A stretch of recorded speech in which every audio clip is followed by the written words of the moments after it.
দেখো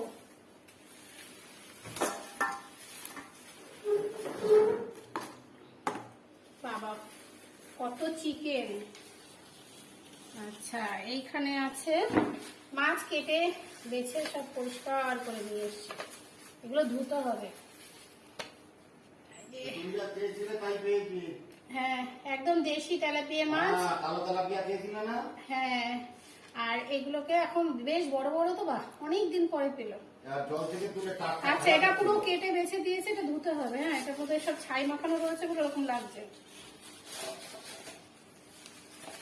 এটা কি মাছ? আমি তো চিনি না, এটা কি মাছ গো? কি মাছ বলো তো তোমরা, আমি তো চিনতে পারছি না। এটা কি মাছ? কি ইলিশ বলে এটাকে? কি ইলিশ বলে এটা? ও আচ্ছা গাং খয়রা, কোনোদিন খাইনি আমি এটা।